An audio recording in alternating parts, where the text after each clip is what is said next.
Perfect. So I think these are the longest nails that I've done in years.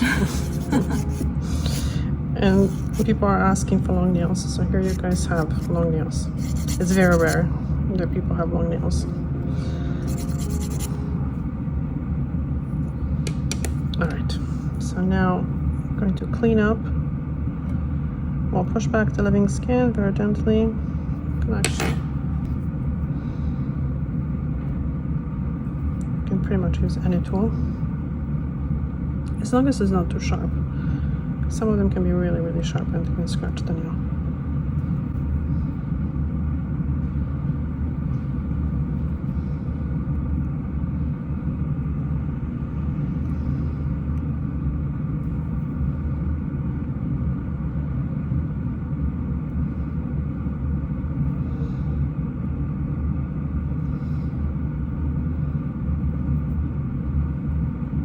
Now this white part is a cuticle, and the stuff that I'm pushing back, it's a living skin.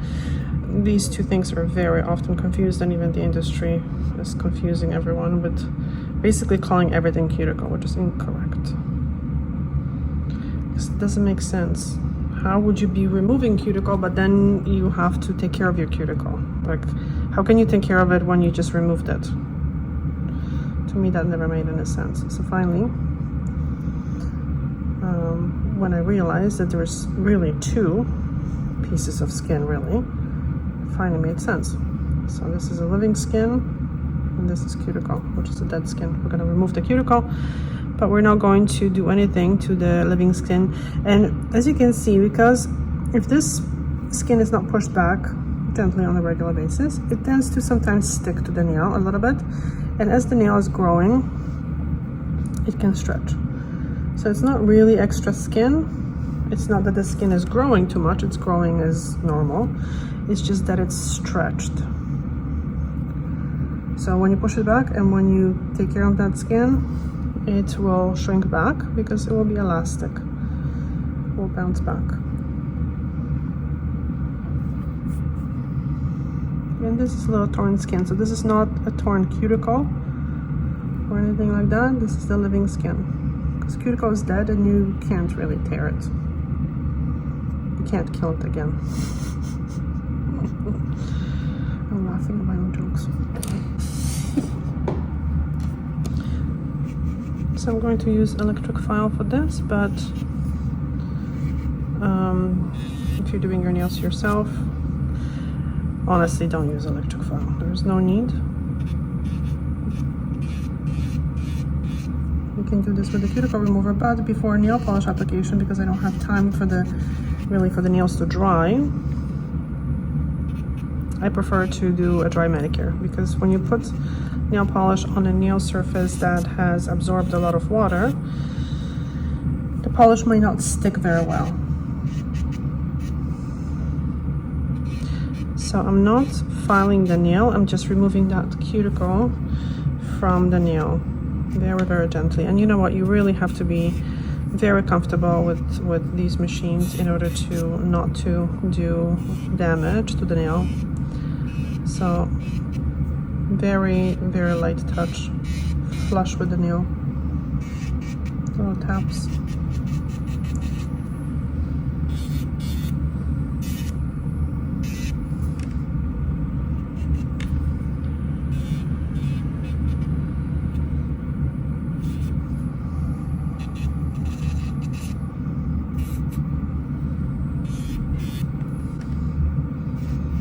This torn skin too, I'm just going to snip after. I like to wait until the end.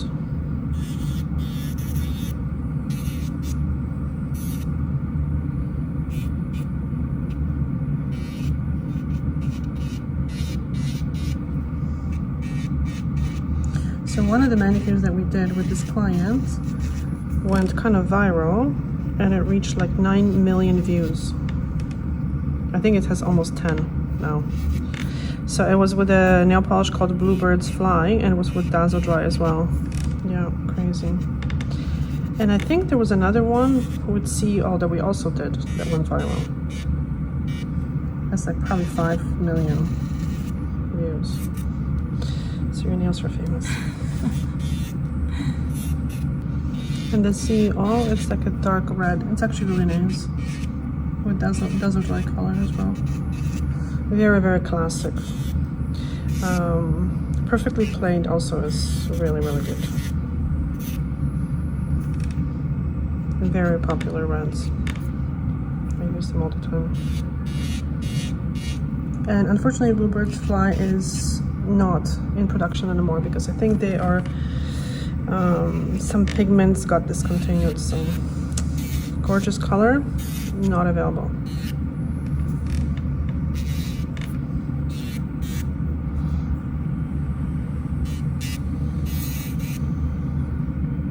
So I have the e-file at 9,000 RPM. And this is a medium tapered barrel. And this is made specifically to remove the cuticle.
Okay, so now what I'm going to do is just run the buffer along the free edge just to smooth everything, because they're not too sharp, but it just feels better when the free edge is smoother.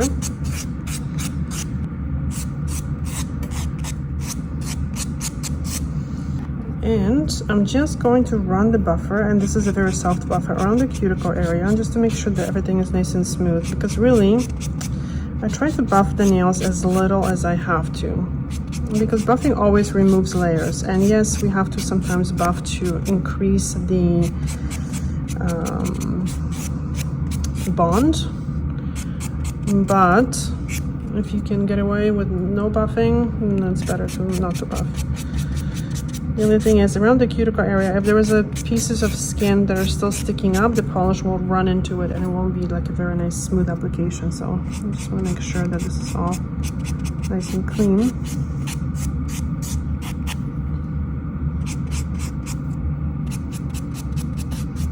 And I use a very, very light pressure. I don't go pressing down and buffing the nail. Because if you do that every week, like, you probably are removing half of your nail by the time it's at the free edge. And majority of damage is from overbuffed nails.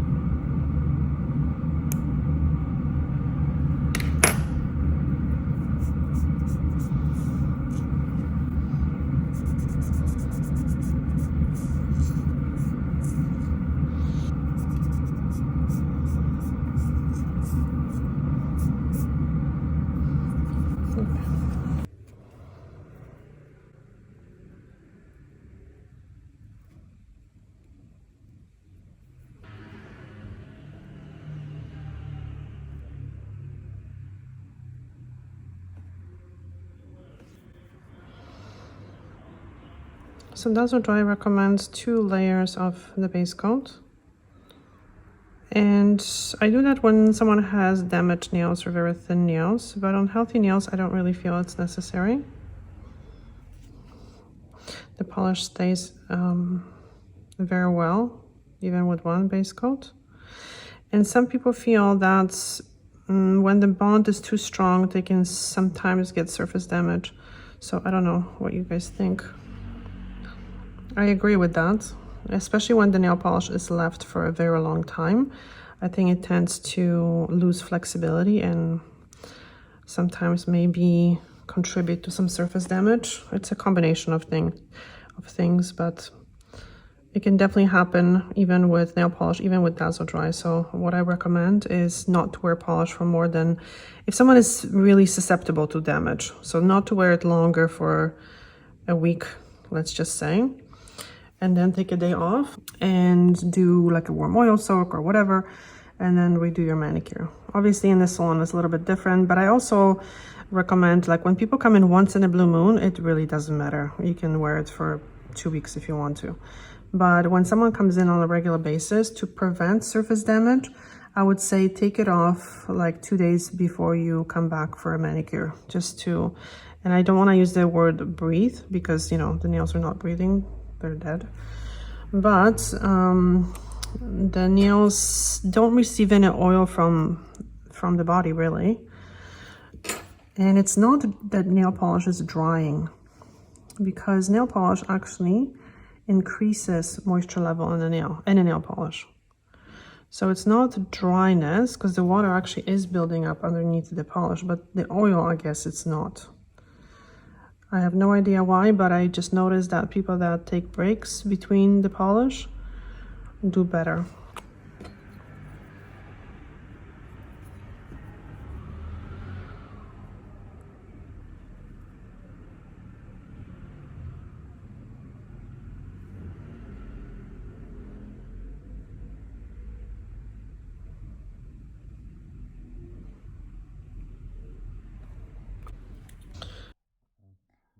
I don't think I've ever used this polish. I swatched it, but I don't think I've used it.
Okay, I'm gonna do the 4 first, because I don't want the polish to drip. This one feels like it can drip to the side.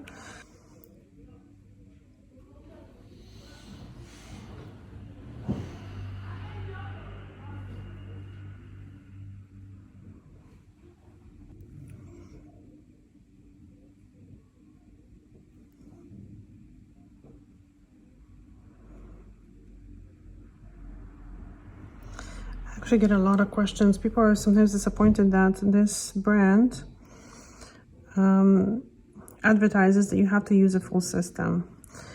And to be honest, you really don't have to, but you're not gonna get the benefits of the quick dry and of the non-yellowing. So otherwise, if you just want to use the base coat and top coat, I guess you could with other polishes. But my question is kind of, what's the point? Because it's a very expensive brand, and if the polish is still going to yellow the nails, and if it's not going to dry in 5 minutes, then I would use another base coat and top coat, because there are other base coats and top coats that are very good on the market for regular polishes. So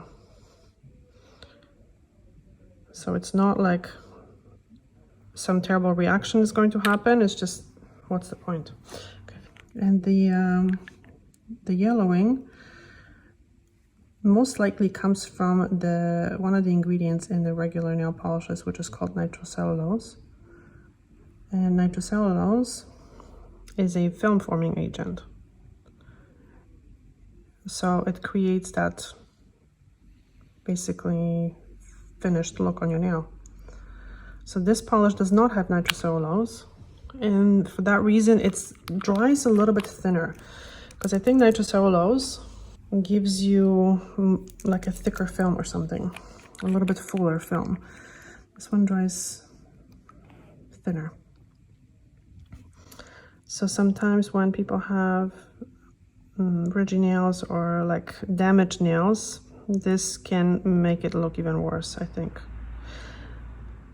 Unless you put like 2 coats of their ridge filler, which I've heard people do, but I don't know.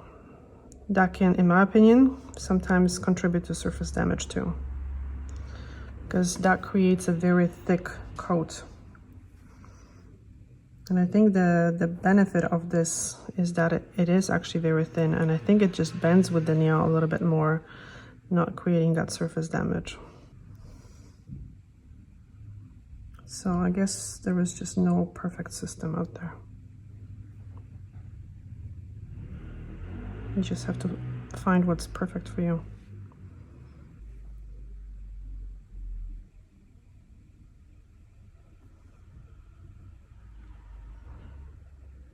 I mean, for the salon, it's great because I can do a pedicure, I can polish the nails, and I do a foot massage and the nails are dry.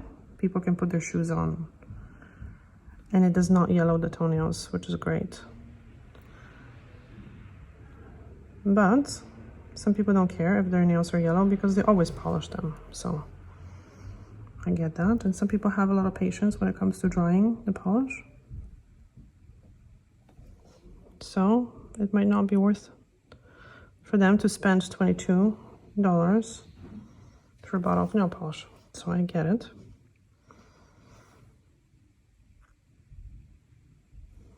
But for me, it really, really works here. Personally, I cannot stand yellow nails on myself.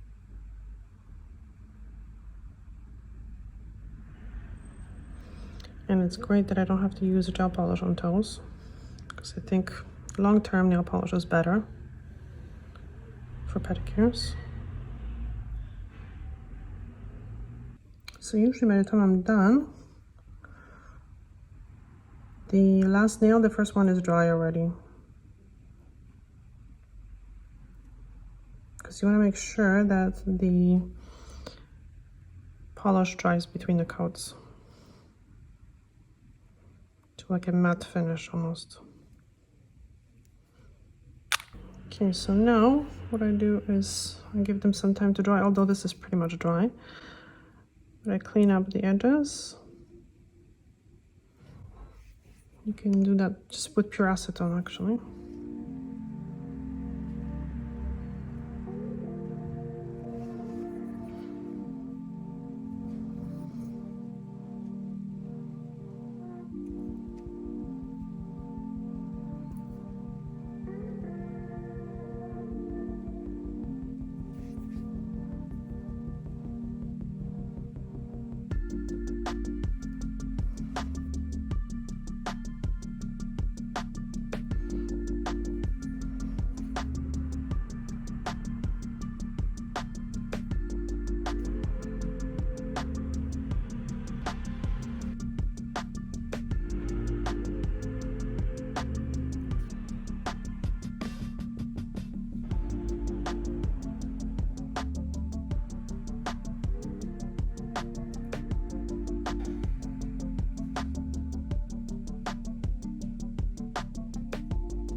I had some people commenting that they get a lot of bubbles in the top coat, and I think it can happen when you go back into the bottle to grab more like this, and you slam the brush inside, and that creates bubbles in the top coat. Or it can happen when you are working too fast. As you can see, I'm kind of slow applying. I'm not like patting it, because that can create bubbles as well.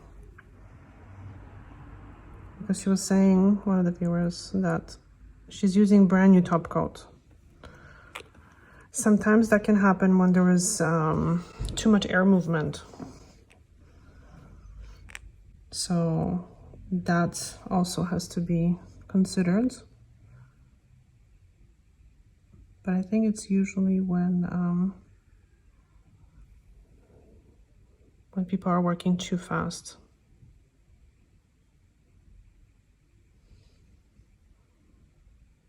Or they go like this to pick up, and you can see then in the top coat inside there are little bubbles, and I think it's just from doing this.